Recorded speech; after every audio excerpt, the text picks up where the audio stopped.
जय Hind students, welcome to Chanakya coaching centre. आज है बच्चों 25 अप्रैल और आज हम बात करेंगे कुछ इंपॉर्टेंट करंट अफेयर क्वेश्चंस की जो पिछले एक दो दिनों के रहे हैं। तो चलिए बच्चों डिस्कस करते हैं। पहला क्वेश्चन है बच्चों, which state government has launch the pink e rickshaw scheme to empower women. तो इनमें से किस स्टेट ने एक पिंक ई रिक्शा स्कीम शुरू करी है महिलाओं को एम्पावर करने के लिए? ऑप्शन है महाराष्ट्र, गुजरात, झारखंड या राजस्थान। देखिए बच्चों, जनरली जो पिंक ई रिक्शा है ना, वो भारत के अलग अलग स्टेट में से पहले स्कीम शुरू हो चुकी है, जहां पे वुमेन को इकोनॉमिकली इंडिपेंडेंट बनाने के लिए होता है। और इसमें क्या करते हैं, महिलाओं को रिक्शा बांटते हैं जिसका कलर पिंक कर देते हैं बच्चों। और इसका आंसर होगा बच्चों महाराष्ट्र, क्योंकि अभी अभी ये स्कीम किसने शुरू करी है? महाराष्ट्र ने। The Maharashtrian government has launched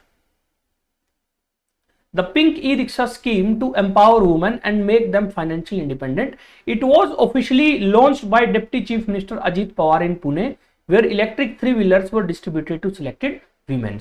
अब ज्यादातर जो बच्चों सरकार ने इस स्कीम में या तो कोई विडो वुमेन है उसको बच्चों शामिल किया है, या कोई ऐसी वुमेन है जो डाइवोर्सी है, जिसके हस्बैंड जो है उसके साथ बनी नहीं, अल्टीमेटली डाइवोर्स हो गया। ऐसी वुमेन के ऊपर थोड़ा ज्यादा फोकस है, प्लस उन वुमेन के ऊपर जो कि थोड़े गरीब घरों से आती हैं, उन वुमेन को बच्चों इसमें ज्यादा टारगेट किया गया है। और इसमें बच्चों 10,000 ई रिक्शा बांटने का जो है उनका आइडिया है कि सरकार की तरफ से 10,000 ई रिक्शा ऐसी महिलाओं को जिनको बच्चों फाइनेंशियली जरूरत है उनको बांटे जाएंगे। और इसमें काइनेटिक ग्रीन एनर्जी और पावर सोल्यूशन वो कंपनी है बच्चों जो ये ई रिक्शा जो है, जो थ्री व्हीलर है, वो सप्लाई करेगी बच्चों। तो याद रखिए आंसर क्या होगा? महाराष्ट्र गवर्नमेंट बच्चों। अब महाराष्ट्र जो है भारत का एक बहुत बड़ा स्टेट है बच्चों, उसके बारे में थोड़ी बेसिक बात करते हैं। जैसे एक चीज बच्चों आपको पता होनी चाहिए कि महाराष्ट्र जो है वो पॉपुलेशन के मामले में सेकंड इन इंडिया है। भारत में सबसे ज्यादा पॉपुलेशन के मामले में नंबर 2 पे, area wise third in India है, कि एरिया के हिसाब से तीसरा सबसे बड़ा स्टेट है बच्चों। दूसरा जीडीपी के हिसाब से फर्स्ट इन इंडिया है। यानी महाराष्ट्र भारत का वो स्टेट है जो इंडिया की जीडीपी में सबसे ज्यादा कंट्रीब्यूट करता है। और कितना बच्चों? करीब करीब 13% इंडिया की जो जीडीपी है ना, कल्ला महाराष्ट्र कंट्रीब्यूट करता है बच्चों। ठीक है। दूसरा, महाराष्ट्र में अगर हम देखें बच्चों, एक रिवर फ्लो करती है बच्चों जो कुछ ऐसे बहती है। इस रिवर का नाम है बच्चों गोदावरी। दूसरी बच्चों यहां पे एक रिवर है जो बच्चों ऐसे जाती है, इसका नाम है बच्चों कृष्णा नदी। और एक बच्चों यहां पे ऐसे बहती जाती है, ये है बच्चों तापी रिवर।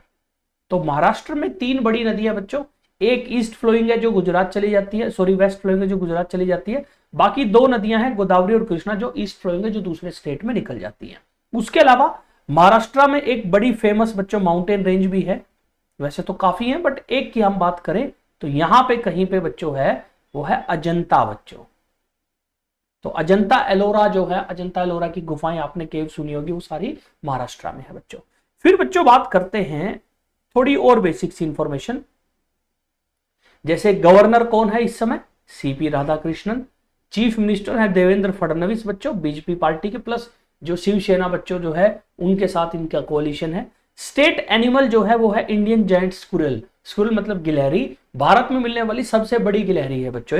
स्टेट बर्ड है येलो फुटेड ग्रीन पिजियन बच्चों। लोकसभा की सीट है 48, second highest in India. Bharat में याद रखिए दूसरे नंबर पे सबसे ज्यादा जो लोकसभा की सीट है वो किसके? महाराष्ट्र की। नंबर 1 पे यूपी है बच्चों 80 सीट। राज्यसभा सीट है 19 और लेजिस्लेटिव असेंबली सीट है 288 बच्चों। ठीक है। तो ये महाराष्ट्र का कुछ बेसिक फैक्ट है बच्चों जो आपको पता होने चाहिए। दूसरा, महाराष्ट्र के नीचे देखो गोवा है, फिर कर्नाटक है, थोड़ा सा बच्चों राइट साइड में नीचे की तरफ बच्चों तेलंगाना है, ऊपर मध्य प्रदेश है, राइट साइड में छत्तीसगढ़ है, गुजरात है। तो ये बच्चों लगभग 6 इंडियन स्टेट से महाराष्ट्र जो है सराउंड है। और इस लेफ्ट साइड में बच्चों फिर है अरेबियन सी, और महाराष्ट्र की कैपिटल है बच्चों मुंबई। फिर बात करते हैं बच्चों दूसरे क्वेश्चन की। सेकंड क्वेश्चन है, In which state did Indian Air Force Surya Kiran team perform an air show as a tribute to freedom fighter Kunwar Singh? तो इंडियन एयरफोर्स की जो एक्रोबैटिक टीम है सूर्य किरण बच्चों, जो कि परफॉर्मेंस दिखाती है, अलग अलग करतब दिखाती है प्लेन के साथ, उसने रिसेंटली कहां परफॉर्म किया है to honour tribute to freedom fighter Kunwar Singh, जो फ्रीडम फाइटर थे कुंवर सिंह, उनको ऑनर करते हुए बच्चों। ऑप्शन है मध्य प्रदेश, उत्तर प्रदेश, बिहार या राजस्थान। आंसर है बिहार। ये बच्चों आप ऐसे भी कर सकते हो कि कुंवर सिंह जो है ना वो 1857 रिवोल्ट में लड़े थे और वो बिहार में लड़े थे, तो इसलिए आप ऐसे भी डायरेक्ट इसका आंसर लगा सकते हो कि बिहार है। तो पढ़ते हैं चलो। तो इंडियन एयरफोर्स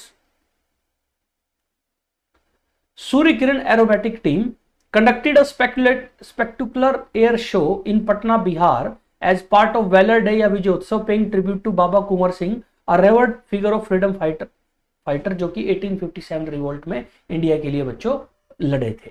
ठीक है, तो उनके बर्थ डेट को बेसिकली बच्चों ये जो एयरफोर्स की टीम थी उन्होंने बच्चों परफॉर्मेंस दी थी। थर्ड क्वेश्चन है बच्चों, इन which city the Garia Puja उत्सव 2025 इनोग्रेटेड। तो कौन से शहर में गरिया पूजा उत्सव 2025 को इनोग्रेट किया गया? अगरतला, शिलोंग, इंफाल या आइजवाल बच्चों। और आंसर है बच्चों अगरतला।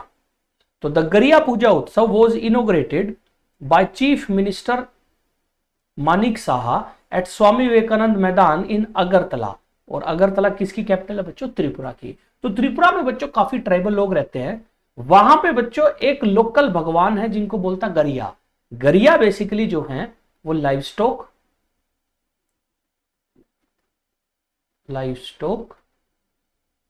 और वेल्थ के वहां लोकल भगवान है बच्चों। डेटी मतलब भगवान जिसको पूजा जाता है, तो उनको खुश करने के लिए और उनको बच्चों थोड़ी उनकी पूजा वगैरह करने के लिए त्रिपुरा में बच्चों एक ट्राइबल लोग पूजा करते हैं जिसको बोलते हैं गरिया पूजा, और ये एक तरह का स्टेट लेवल का फंक्शन होता है बच्चों। तो गरिया पूजा उत्सव बेसिकली इसीलिए शुरू किया गया। This vibrant festival honours Garia Puja which hold deep cultural spiritual significance for the Tripuri and Reang community, basically जो वहां पे ट्राइबल लोग रहते हैं उनके लिए बच्चों। नेक्स्ट क्वेश्चन है बच्चों, एग्जाम पॉइंट ऑफ व्यू से काफी इंपॉर्टेंट क्वेश्चन है। On which of the following date national Panchayati Raj day is celebrated every year in India. इनमें से किस डेट को इंडिया में हर साल national Panchayati Raj day celebrate होता है? अप्रैल 22, अप्रैल 23, अप्रैल 24 या अप्रैल 25। आंसर है बच्चों अप्रैल 24, यानी कल के दिन बच्चों इंडिया में नेशनल पंचायती राज डे हम सेलिब्रेट करते हैं। तो national Panchayati Raj day is celebrated on April 24th every year. This day marks the day when 73rd constitutional amendment act 1992 came into effect in 1993 empowering local self government in rural area। तो इसकी अगर हम बात करें बच्चों, इंडिया जब आजाद हुआ हमारे यहां पे पंचायती राज सिस्टम गांवों में नहीं था। इसको देखते हुए भारत सरकार ने एक कमेटी बनाई, बलवंत राय मेहता कमेटी, और ये 1957 में अपॉइंट की गई। बलवंत राय मेहता कमेटी को बोला गया कि आप पंचायती राज के बारे में बताओ हमें कि हमें कैसे पंचायत का सिस्टम क्रिएट करना चाहिए। फिर बलवंत राय मेहता कमेटी ने अपने रिकमेंडेशन दी। उस रिकमेंडेशन को देखते हुए भारत सरकार ने स्टेट को अलाउ कर दिया कि जिस स्टेट को लगता है ना पंचायत बनानी है बना लो। तो इसको देखते हुए अक्टूबर 2, 1959 में भारत में फर्स्ट पंचायती राज सिस्टम शुरू किया गया, और वो शुरू कहां हुआ बच्चों? राजस्थान में। इसके बाद राजस्थान के बाद आंध्र प्रदेश में बच्चों पंडित जवाहरलाल नेहरू ने फिर इसको प्रॉपर तरीके से इनोग्रेट करा, और लेकिन राजस्थान में भारत में पहली पंचायत बन गई। लेकिन बच्चों प्रॉब्लम यहां पे क्या थी कि हर स्टेट अपने हिसाब से पंचायत का सिस्टम लागू कर रही थी। पूरे भारत में कोई एक जैसा सिस्टम नहीं था, जिसको देखते हुए हमारे देश की पार्लियामेंट ने कॉन्स्टिट्यूशन में चेंज करा, और चेंज करा 73rd अमेंडमेंट जो चेंज हुआ 1992 में। इससे बच्चों उन्होंने आर्टिकल 243 को अमेंड करा बच्चों। आर्टिकल 243 जो है ज्यादातर बच्चों उसका लेना देना है जो हमारी पंचायती राज सिस्टम है उसमें चेंज करे, और भारत में सारे भारत में एक जैसा पंचायती राज सिस्टम इंट्रोड्यूस करा, जो फाइनली इफेक्टिव कब से हुआ? 1993 से। और कब इफेक्टिव हुआ? 24 अप्रैल को। और इससे क्या हुआ? सारे भारत में एक जैसी पंचायती राज सिस्टम बन गया। और कैसा बन गया बच्चों? 3 टियर सिस्टम। तो भारत में 3 लेवल पे पंचायती राज सिस्टम है। पहला है गांवों में, ग्राम यानी विलेज लेवल पे। दूसरा है फिर ब्लॉक लेवल पे, यानी 10, 12, 15 गांवों का जो है बच्चों वो ग्रुप बना के वहां पे भी पंचायत बनती है। थर्ड है बच्चों डिस्ट्रिक्ट लेवल पे। तो आज अगर आपसे कोई पूछे भारत में जो ग्राम पंचायत है क्या अकेली वो पंचायत है, याद रखिए नहीं, 3 टियर में पंचायत है, 3 लेवल पे भारत में पंचायत बनती है, गांव में, ब्लॉक पे और डिस्ट्रिक्ट में बच्चों। और ये सारे भारत के स्टेटों में जो है बच्चों इंप्लीमेंट हो रहा है। अब ये दिन जो था बच्चों अप्रैल 24 बड़ा इंपॉर्टेंट था। तो इसी को देखते हुए 2010 में हमारे जो उस टाइम के प्राइम मिनिस्टर थे मनमोहन सिंह जी, उन्होंने बोला कि अब से हम अप्रैल 24 को हर साल national Panchayati Raj day celebrate करेंगे। तो ये बच्चों सारी कहानी है, ये बेसिक चीज है जो आपको पंचायती राज के बारे में बच्चों पता होनी चाहिए। फिर बच्चों बात करते हैं, ये बच्चों F1 रेसिंग के बारे में आ गई। तो हु अमंग द फॉलोइंग वोन Saudi Arabian formula 1 grand pre 2025। तो इनमें से किसने Saudi Arabian formula 1 grand pre जो है 2025 जीत ली है। ये बेसिकली बच्चों कार रेसिंग का दुनिया का सबसे इंपॉर्टेंट कंपटीशन होता है ग्रांड प्री, और अलग अलग जगह पे होता है बच्चों। इस बार सऊदी अरेबिया में हुआ। ऑप्शन है Lando Norris, Oscar पियास्ट्री, Charles Leclerc या मैक्स वर्स्टेपन। आंसर है बच्चों ऑस्कर पियास्ट्री। तो चलिए देखते हैं बच्चों। तो Australian driver Oscar Piastri delivered his impressive performance to win the 2025 Saudi Arabian grand prix held at Jeddah Corniche circuit. Jeddah basically वहां पे सऊदी अरेबिया में एक जगह है बच्चों। This mark the his third win of the season, helping him overtake reigning champion Max Verstappen। अब बच्चों ये जो F1 रेसिंग होती है ना, कार रेसिंग, ये बेसिकली जो है बच्चों ये एक रेस से दुनिया में बच्चों वर्ल्ड चैंपियन नहीं बनाते। इसमें 24 रेस होती हैं, ठीक है, 24 रेस। उसमें से ये जो रेस थी 5वीं रेस थी बच्चों। इससे पहले ऑलरेडी 4 हो चुकी हैं, जिसमें से 3 किसने जीत ली बच्चों 5 में से? ऑस्कर पियास्ट्री ने। और इन 24 रेस के बाद ओवरऑल जो आदमी सबसे ज्यादा रेस जीतता है और पॉइंट जीतता है वो बन जाता है F1 ड्राइवर चैंपियन। पिछली बार बच्चों मैक्स वर्स्टेपन थे, इस बार बच्चों 5 रेसों में सबसे आगे कौन चल रहा है? ऑस्कर पियास्ट्री। ठीक है, तो ऑस्कर पियास्ट्री ने याद रखिए सऊदी अरेबियन ग्रांड प्री जीत ली है बच्चों। नेक्स्ट बात करते हैं बच्चों भारत की पहली रिन्यूएबल एनर्जी से चलने वाली सिटी के बारे में। तो which city will become the world first city to be completely run on renewable energy. तो इनमें से कौन सा शहर वो शहर होगा जो रिन्यूएबल एनर्जी से चलेगा कंप्लीटली? रिन्यूएबल एनर्जी क्या होता है बच्चों? वो energy which can be produced again and again using same fuel. तो सेम फ्यूल का इस्तेमाल करके दोबारा दोबारा प्रोड्यूस कर सकते हो जैसे। और रिन्यूएबल एनर्जी के बेस्ट एग्जांपल है बच्चों सोलर एनर्जी। उसके अलावा इसका एग्जांपल है विंड एनर्जी, क्योंकि बच्चों गर्मी ऐसा थोड़ी है कि एक बार गर्मी से बिजली बन गई वो गर्मी खत्म होगी, वो तो रहेगी सनलाइट। विंड एक बार ऐसा थोड़ी है कि इधर बना ली तो आगे जाके विंड से नहीं बनेगी, वो भी बन जाएगी। तो ये कुछ कॉमन एग्जाम्पल है बच्चों। और ऑप्शन है नवी मुंबई, नया रायपुर, चंडीगढ़ या अमरावती। और आंसर है बच्चों अमरावती।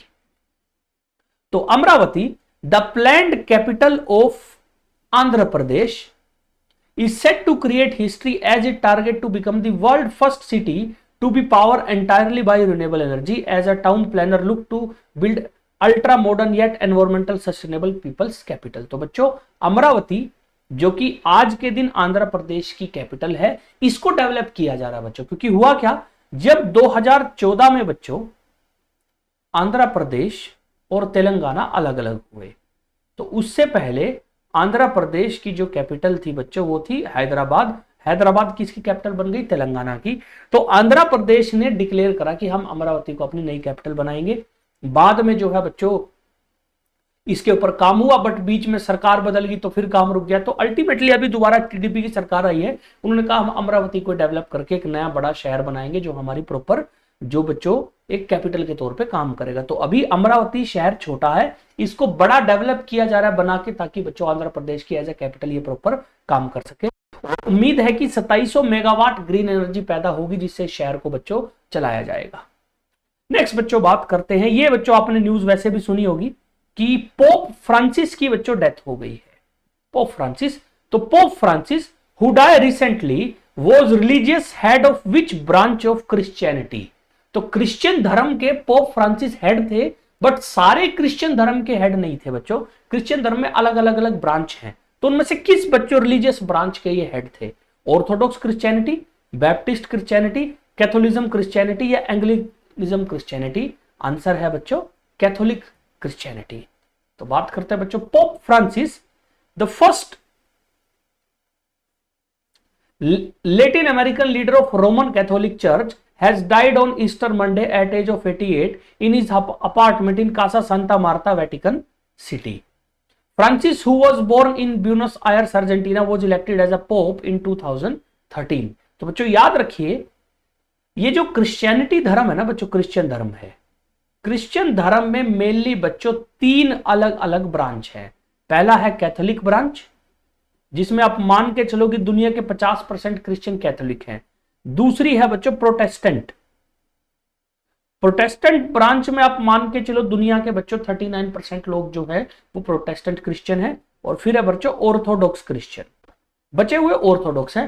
ऑर्थोडॉक्स जनरली जो है वो ईस्टर्न हेमिस्फेयर में ज्यादा है, यानी यूरोप से जो ईस्ट की तरफ देश है ना, वहां पे ऑर्थोडॉक्स क्रिश्चियनिटी ज्यादा चलती है। जैसे रूस वगैरह में ऑर्थोडॉक्स क्रिश्चियन है बच्चों।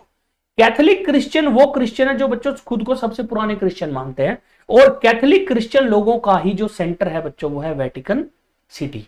तो वेटिकन सिटी में जो कैथोलिक क्रिश्चियन लोगों का रिलीजियस हेड होता है ना, उसको बोला जाता है पोप बच्चों। उसको क्या बोला जाता है? पोप या फिर पोंटिफ। कई बार इसको बच्चों कैथोलिक पोंटिफ भी बोल देते हैं बच्चों। तो ये बेसिकली याद रखिए रिलीजियस हेड है ऑफ कैथोलिक क्रिश्चियनिटी बच्चों, ठीक है। और जिनकी बच्चों अभी भी डेथ हुई, और कमाल क्या है, ये 266 पोप हैं बच्चों। तो पोप बनने वाले ये 266वें आदमी हैं। इससे पहले 265 पोप कैथोलिक क्रिश्चियनिटी में ऑलरेडी बच्चों आ चुके हैं, जब से इन्होंने ट्रेंड शुरू किया। पहला पोप बोला गया सेंट पीटर्स को बच्चों, जो कैथोलिक क्रिश्चियनिटी में एक बहुत फेमस बच्चों सेंट हुए हैं। अब पोप फ्रांसिस की डेथ के बाद नया पोप बनाया जाएगा बच्चों अब, और नए पोप के लिए सारी दुनिया के जो बड़े बड़े बच्चों क्रिश्चियन कैथोलिक क्रिश्चियन धर्म के जो गुरु हैं बच्चों, वो आएंगे और वोट करके बनाएंगे। और कहा यह जा रहा है कि शायद इस बार कोई ब्लैक भी बच्चों, ब्लैक पर्सन यानी जो बच्चों निग्रो रेस का है, उस आदमी को भी बच्चों पोप बनाया जा सकता है। दूसरा, पोप फ्रांसिस की खास बात क्या थी, ये वो पहले पोप हैं बच्चों जो कि यूरोप से बाहर के हैं। इससे पहले ज्यादातर पोप यूरोप के अंदर के होते थे, बट ये पहले वो पोप हैं जो यूरोप के बाहर हैं पिछले करीब 1200 साल में। तो 1200 साल में बच्चों कभी भी कोई पोप यूरोप से बाहर का नहीं बना, पोप फ्रांसिस बने। ये पहले बच्चों वो पोप है जो लैटिन अमेरिका से, लैटिन अमेरिका मतलब जो साउथ अमेरिकन कंट्रीज है वहां से है बच्चों। तो याद रखिए पोप फ्रांसिस की बच्चों डेथ हो गई है, नया पोप अगले कुछ महीनों में बच्चों इलेक्ट किया जाएगा। नेक्स्ट है बच्चों, which state has become the first Indian state to implement 3 language policy under new education policy of government? तो इनमें से कौन सा वो स्टेट है जिसने 3 लैंग्वेज पॉलिसी अपना ली है, जो कि न्यू एजुकेशन पॉलिसी जो भारत सरकार 2020 में लेके आई थी उसके अंदर उन्होंने इंट्रोड्यूस करी थी? ऑप्शन है केरल, गुजरात, उत्तर प्रदेश या महाराष्ट्र। आंसर है बच्चों महाराष्ट्र। तो the Maharashtrian government has decided that Hindi as a third language will be mandatory for students in class 1 to 5 in Marathi and English medium school across the state in a departure from practice of studying 2 language बच्चों। अब भारत सरकार जो है वो बच्चों एक नई policy लेके आई थी, न्यू एजुकेशन पॉलिसी 2020 में, जिसमें एजुकेशन को लेके उसमें बहुत चेंज किए गए। उसी पॉलिसी में 3 लैंग्वेज जो था बच्चों वो सिस्टम शुरू किया गया, 3 लैंग्वेज पॉलिसी। अब ओरिजिनली ऐसा नहीं है कि ये पहली बार आई है, इससे पहले सेम सॉरी, तो इससे पहले सेम ये 3 लैंग्वेज पॉलिसी 1968 में भी जो उस टाइम एजुकेशन पॉलिसी आई थी उसमें थी। अब ये है क्या कि इसमें एक तो बच्चों अपनी लोकल लैंग्वेज पढ़ेंगे जो उनकी स्टेट की भाषा है, एक बच्चे पढ़ेंगे इंटरनेशनल लैंग्वेज कोई भी। तो भारत में बच्चों आपको पता ही है इंटरनेशनल लैंग्वेज ज्यादातर जो है वो एक ही पढ़ी जाती है, इंग्लिश, और एक पढ़ेंगे कोई नेशनल लैंग्वेज, वो कोई भी हो सकती है, हिंदी भी हो सकती है, कोई भी दूसरी लैंग्वेज हो सकती है जो नेशनल लैंग्वेज इंडिया में बड़े लेवल पे बोली जाती है। तो ये 3 लैंग्वेज बच्चों को पढ़ाई जाएंगी। अब इसमें ज्यादातर स्टेट बोल रहे थे कि हिंदी क्यों पढ़ाएंगे हम, क्योंकि ज्यादातर बड़े नेशनल लैंग्वेज तो हिंदी है। तो लेकिन महाराष्ट्र गवर्नमेंट ने कहा नहीं हम हिंदी पढ़ाएंगे, डोंट वरी। तो अब बच्चों को 3 लैंग्वेज पढ़ाई जाएंगी, हिंदी, मराठी और इंग्लिश बच्चों, मराठी लोकल, हिंदी नेशनल और इंग्लिश इंटरनेशनल। जब मैं बच्चों ये वीडियो बना रहा हूं ना, महाराष्ट्र गवर्नमेंट को बैकलैश बहुत फेस करना पड़ रहा है, जिसकी वजह से क्या हो रहा है, महाराष्ट्र गवर्नमेंट ये डिसीजन शायद ले ले कि नहीं नहीं हम तो जी इसको खत्म कर रहे हैं, हम नहीं ऐसा करेंगे, क्योंकि बच्चों लगातार काफी उनको जो है लोकल पॉलिटिशियन से बच्चों, जो राज ठाकरे वगैरह जो और दूसरे जो पॉलिटिशियन फैमिलीज हैं, वहां की पॉलिटिकल ग्रुप है, वो प्रेशर डाल रहे हैं कि ये क्या बात हुई, हिंदी क्यों पढ़ाओगे। तो इस पे शायद बच्चों अगले कुछ दिनों में वापस बच्चों अपना डिसीजन ले सकते हैं इसको लेके। नेक्स्ट क्वेश्चन है बच्चों एक नए इंस्टीट्यूट के बारे में। तो India's first creative tech institute, Indian institute of creative technology, जैसे आईआईटी है वैसे बच्चों आईआईसीटी, इंडिया का पहला आईआईसीटी इनमें से कौन से शहर में बनाया जाएगा? भुवनेश्वर, मुंबई, बेंगलुरु या हैदराबाद? और आंसर है बच्चों मुंबई। तो in a significant development in the entertainment sector, an Indian Institute of Creative Technology will be established near film city Goregaon in Mumbai बच्चों, on the line of prestigious IIT with financial assistance of approximately 400 crore. तो 400 करोड़ की लागत से India में एक नया technical institute create किया जाएगा जो स्किल डेवलप करेगा क्रिएटिव टेक्नोलॉजी को लेके। अब बच्चों क्रिएटिव टेक्नोलॉजी बेसिकली होती है AVGCXR सेक्टर।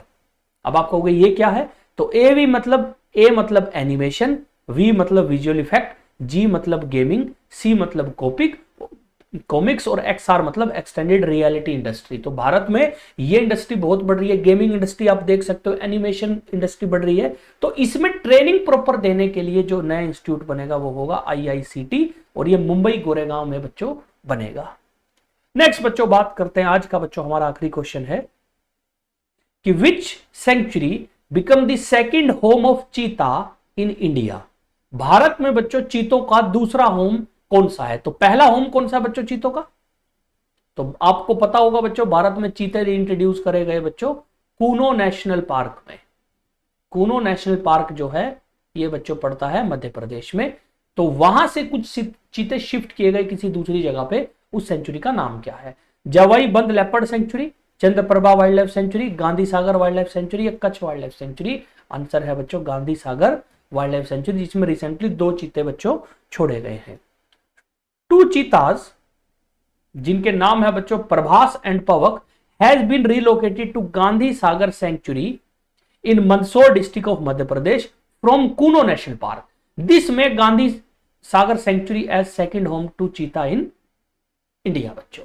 तो भारत में आपको पता होगा बच्चों कि चीते जो थे वो काफी मात्रा में थे। आज से 70, 80, 90 साल पहले बच्चों भारत में चीतों का इतना शिकार हुआ, अल्टीमेटली चीते एक्सटिंक्ट हो गए। उसके बाद में भारत सरकार ने प्रोजेक्ट टाइगर जो है वो इनिशिएट किया, प्रोजेक्ट चीता, और इसमें बच्चों फिर भारत में 2022 के बाद से चीते रीइंट्रोड्यूस किए गए।